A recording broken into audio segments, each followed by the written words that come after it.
Tragedy, crime, bigotry. Like many towns in the South, Harrison, Arkansas has a dark side that they don't like to talk about. Key figures who have played a role in the town history are still remembered, and the places still remain.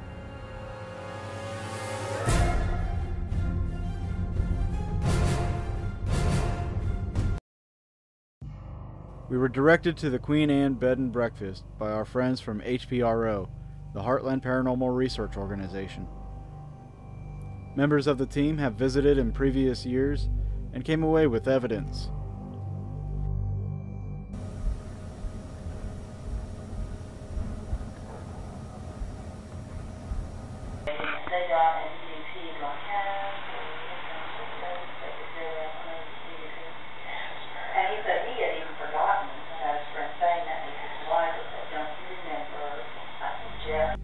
Now, the FSP team visits Harrison to spend the night at the Queen Anne. My name is Warren White. I'm the owner and innkeeper of the Queen Anne House Bed and Breakfast here in Harrison, Arkansas. We left Houston, Texas looking for a bed and breakfast, and we looked in Hot Springs and we looked in Eureka Springs, and the more touristy a town was, the more expensive the real estate was. And, when I was a child, my parents brought me to Dogpatch, USA, which was an amusement park about 8 miles from here, and I remembered that, and we fell in love with the house, and that's how we ended up in Harrison. The house was built in 1893 by William Duncan. After a lengthy search, the Whites found out just who he was. There was a Yankee colonel by the same name, but I could never prove that he was here in Harrison. Although Harrison was eaten up with carpetbaggers, I couldn't prove he was one of them. My wife changed the search a few years into it, and we instantly knew who Mr. Duncan was. He was the son of a Pennsylvania congressman, and he moved to Harrison, and he opened a bank, and he built a few houses, but then he tired of Harrison, and he moved to Eureka Springs, and there he built the Basin Park Hotel, which is in the Guinness Book of World Records for the most ground level floors of any building, because every floor comes out to the cliff behind the hotel.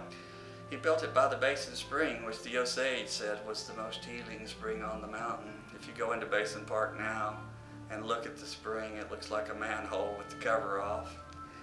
And he also built the first electric company in Eureka Springs. He was a very industrious fellow. And you can still visit Mr. Duncan because he's on the ghost tour as one who haunts the hotel. During the year 1900, the next owner was Reverend Shook. And Reverend Shook, he was a pastor for the Disciples of Christ, and they still have a congregation here in Harrison. This room used to be the favorite room of a town marshal. His name was J.P. Callicott, and his wife was Gertrude. They were the first people to come from Russellville up what's now Scenic Highway 7 in a motorized vehicle. And as they came up the mountain, the settlers had to pull their car out of the ruts with oxen. He was famous for smoking in this room for long periods of time. There was a wood stove in here. I don't know if that was good that your marshal was always home, but he was. And when there was trouble in town, they'd come get him right here. Of course, one day there was trouble in town, and there was a guy, his name was Henry Starr. And Henry was the nephew of Bell Starr, and Bell was a heroic defender of the Confederacy from Carthage, Missouri. And who sadly, after the war, turned to a life of crime. And even though she was a criminal, they loved her in the town she moved to in Oklahoma. There's a statue of her there today. She ran the bordellos in town. She was later portrayed in a film by Jane Mansfield. If you know anything about Jane, you want to see the film. But anyway, her nephew Henry was a super successful bank robber. He was really good at it. But he decided to reform his life, and he made a silent film and married a woman. But the reform effort didn't go very well. And one day, him and his two buddies went to rob the People's Bank on the square here in Harrison. Across this little valley is a great Victorian, and a family named Myers owns it, and their great-great-grandfather was the president of the bank. And he had just retired, but that day he went into town to visit his friends. And Mr. Starr and his two buddies came in, and he said, "I'm going to go get your money." And he went into the vault where he'd hidden the gun, and he retrieved the gun, and he fatally shot Mr. Starr. Mr. Starr lived for 2 days on a deathbed in the jail beside the square. Before he died, he gave Marshal Calicott a scarf. And the guns from the shootout and the scarf are in the front hall of our history museum. And the last thing Henry Starr said before he died was, "I was the most successful bank robber that ever lived, and I have no regrets." Well, this is where Marshal Calicott got involved. After Henry was shot in the bank, they ran outside onto the square, guns blazing, and they jumped in their car. And Marshal Calicott followed in his car, and a second car full of armed, concerned citizens pursued, and they filled the vehicle so full of lead that it caught fire. That's freaking awesome. That's movie. That's like a scene out of a movie right there. There's a second version of the ending, and I have to tell it, but you know, because sometimes you hear more than one version of history, and there's a version that they stopped and cut a telephone line, and then they set their own car on fire and ran in the woods. But I found it hard to believe because they were so near the county line. Why would they stop and do anything? They would have just kept heading out. J.P. Calicott's wife, Gertrude, she passed away in what's now the kitchen. And he ran around town long enough to get a girlfriend. And then he passed away in the kitchen, which was a bedroom back then. The floor plan has changed throughout time. I believe the next people to own the house were named Castleberries. And they were 2 teacher women. And they taught school here in town. And they taught piano in this parlor. And a lot of the old timers come up and say, "I learned how to play piano in your parlor." The Castleberry sisters never married, but one day magically a child appeared. And his name was Pleasant Box Castleberry. And his mother, Walsa, was a pacifist, and she taught Pleasant never to fight. And he was famous for running from the schoolhouse, which is now the History Museum, to this house at the last bell like a sprint runner waiting for the gun. I don't want to talk bad about Pleasant. I'm sure it was just a small portion of his school career, but I heard the story at the barber shop. It must be true. There's been lots of groups of paranormal investigators here, and they have had a lot of interesting events happen to them. Well, when we first moved here, there was an interesting phenomenon in the turret room. Lights would come on by themselves, and I'd have to go up there and turn them off. Do you have any idea of who you think might be here? I do.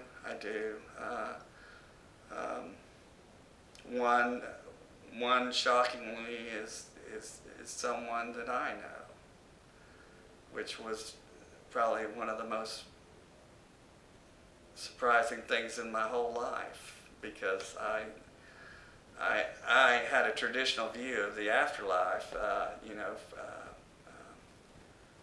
First comes death, and then comes judgment. I had a friend, his name was Jeff Lamb, and we were friends from the time I was 12 till I was 38. He had colon cancer, so we knew he was going to pass away, so we spent a lot of time towards the end. And one day,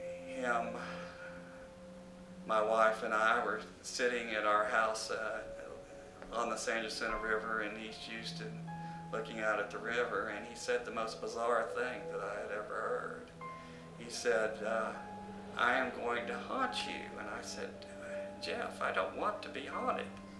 And he said, "Okay, I'm going to haunt you as Casper the Friendly Ghost," which was the most bizarre thing I'd ever heard. And it was such a bizarre thing that I put it out of my mind.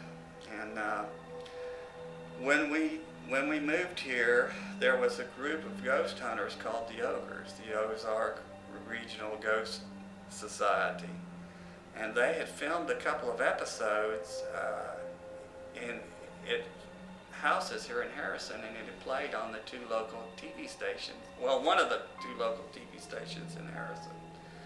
And so I was really excited to have an episode filmed. And we were up next, and during one of their EVP recordings, they caught an entire audio sentence. Usually in EVPs you get like one word or two words. This was a complete sentence. And I had never told them this story, which really, really hit home. And on the EVP was heard, "Casper, the friendly ghost." And I didn't want to believe it. My wife had to remind me of the conversation. And I had literally put it out of my mind. Well, unfortunately, the production company had some trouble, and our episode never made it to air, and that EVP was lost. And I had totally forgot about it. A second group of ghost hunters came a couple of years later, Ozark Mountain Paranormal, and Casper appeared on a second EVP. And he said he had even forgotten Casper and saying that to his wife, that don't you remember?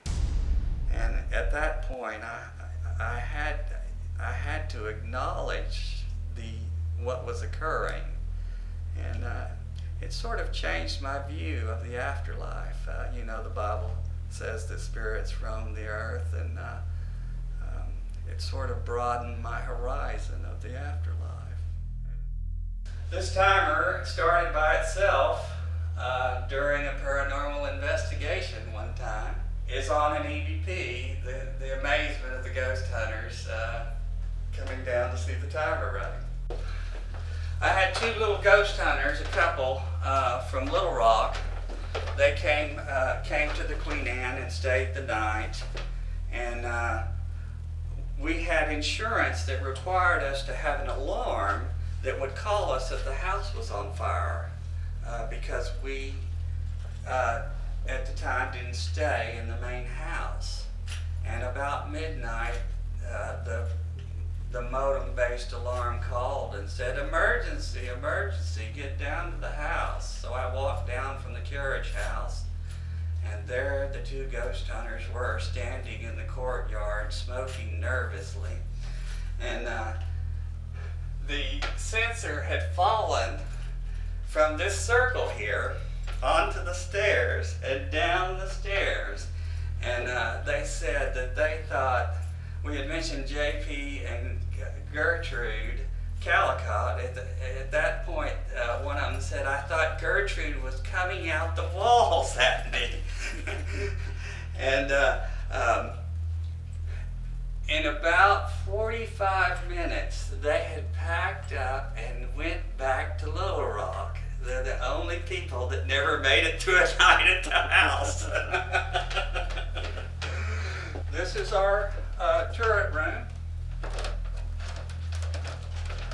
During the year 1900, this was a parsonage for the Disciples of Christ, and there was a reverend named Shook, great name for a reverend, Reverend Shook. Well, Reverend Shook had his desk right here, and this is where he wrote his Sunday sermons, bathed in light from stained glass windows. They say that this room is the most paranormally active in the house. Guests have said that they've had lights come on at 3 o'clock in the morning. We had a fan explode in this room on some guests. The blades went everywhere. No kidding. Yeah. Whether that was just kinetics or paranormal, I don't know.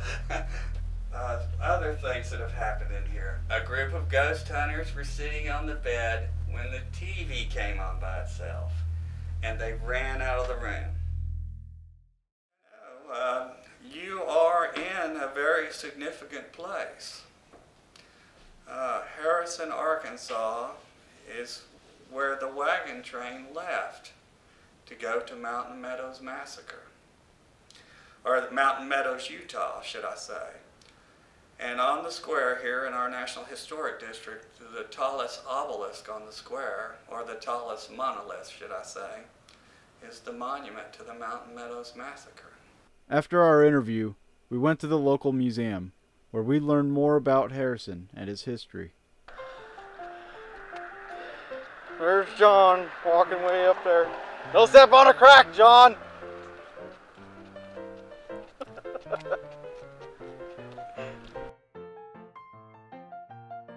We're at the Heritage Museum here to take a look at some of the items that we...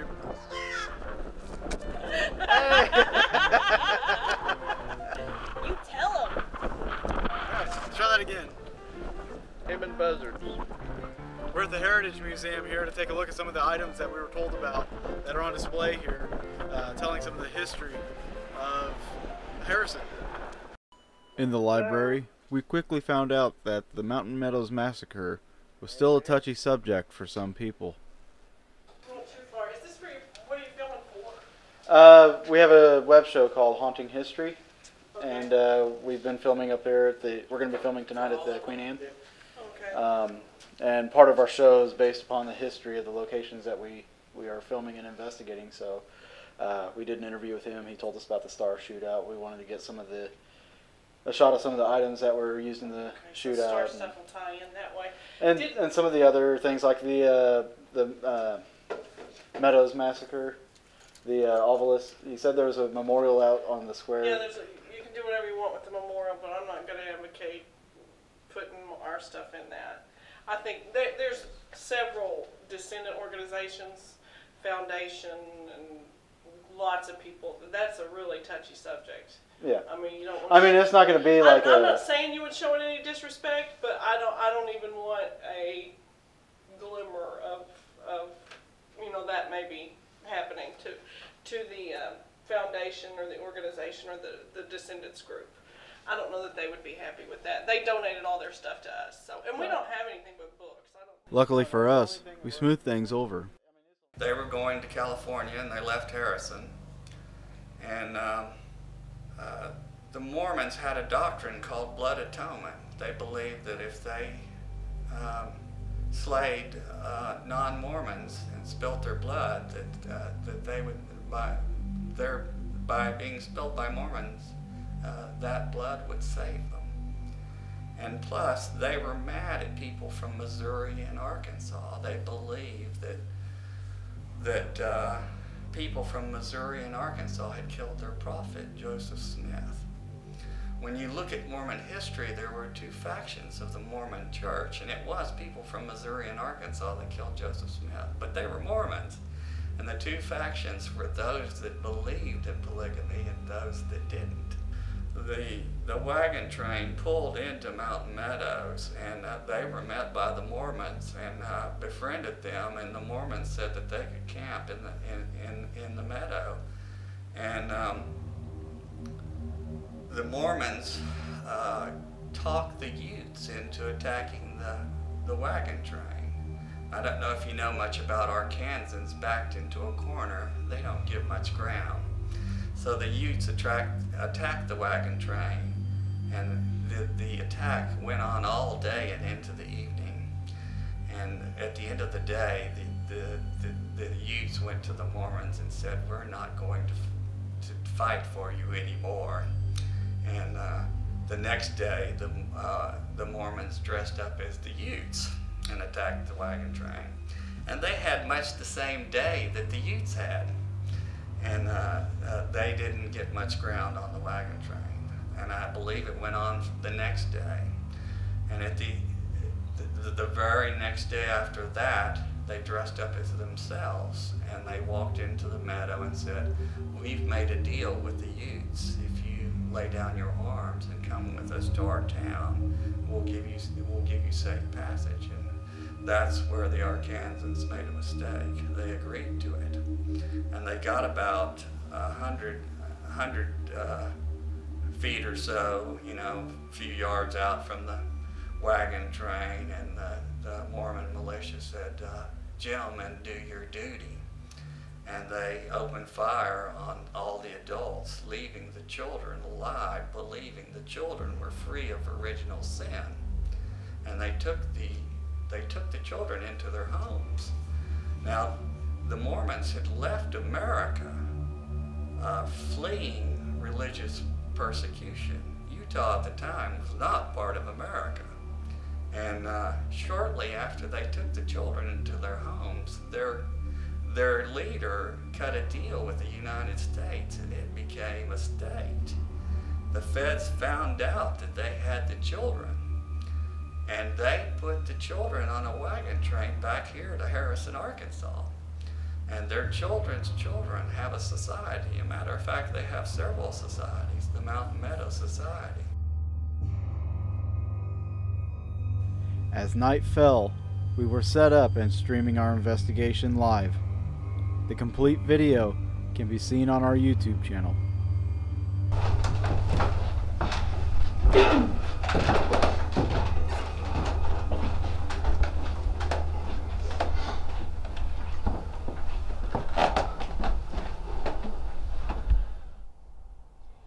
Reverend Shook, are you here? Did I say that right? I think so.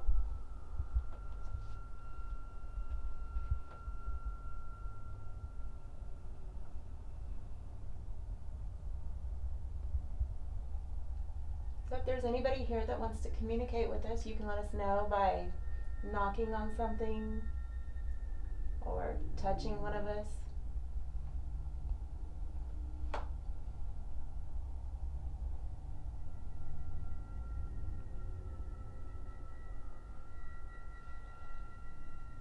Can't be scratching. Also, there's the tube on the bed with the 3 lights on it. The closer you get to that, the dimmer the lights will get. Could you step towards it, please?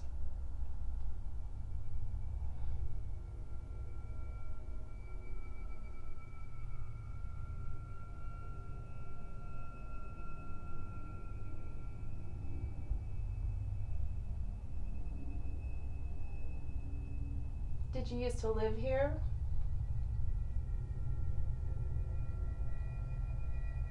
Do you have a friend that lives here or that owns the place?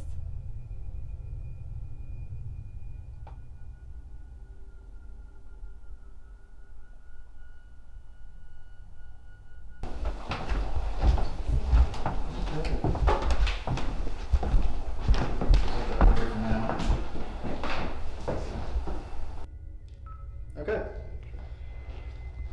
New audio file. This is David. John. Barry. We are at the Queen Anne Mansion. The time is about 10 o'clock. We are on the first floor in the dining room. We're going to do an EMF sweep of the rooms down here. A high EMF field will sometimes yield different experiences for people that are hypersensitive to the electromagnetic field. Things like skin irritations, sickness, slight nausea, paranoid feelings, even sometimes hallucinations if it's high enough and if people are sensitive enough. So we're going to sweep just to make sure that we don't have any of this occurring during our investigation. So far, we're sitting at 0, 66 degrees. That was my pocket. It was at 66.6 degrees at one point. Still 0. There's like no EMF coming out of this. Any of these walls. I don't see any little sockets. There's one. Nothing.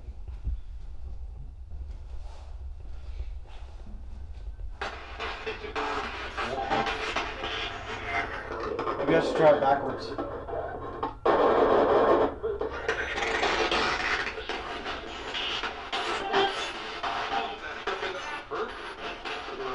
How many people are in this room? Oh, That was the chair I'm sitting in. I didn't move. It did. I'm afraid to move. Can you come take the camera? I don't want to move. I'm afraid the chair's going to collapse. Uh-oh.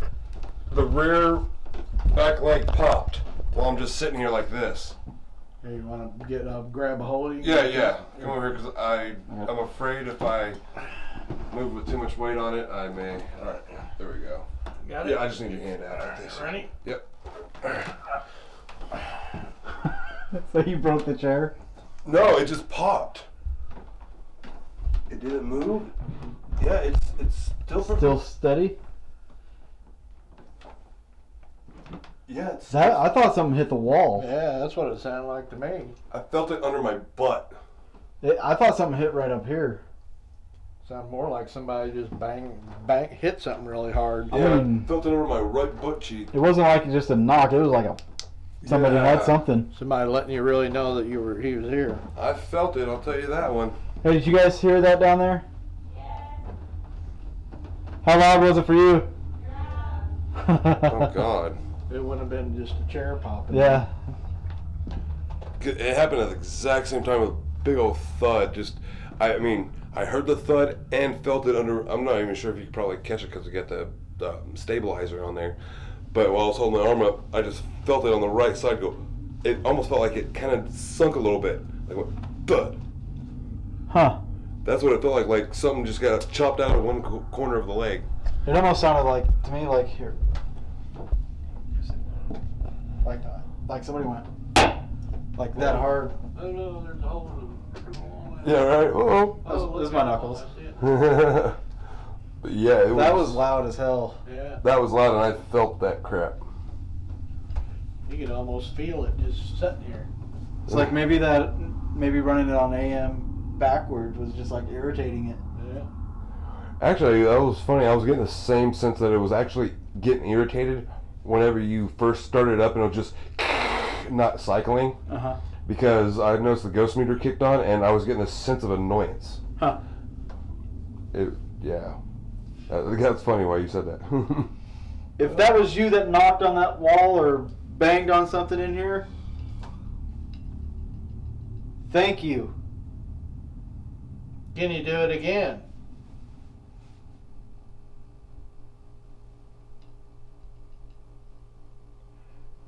Making these jokes. Alright, so we've heard a couple thuds and a couple sounds. Are you stuck out there in the hallway?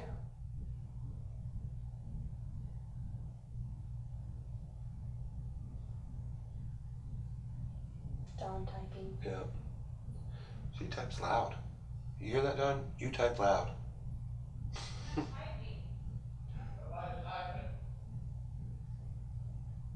What the hell is that? Although we didn't capture any evidence that we can deem paranormal, our personal experiences of hearing sounds like someone moving in the hall continued as we went to bed. These experiences correlated with those who came before us and deepens the mystery of who is haunting history.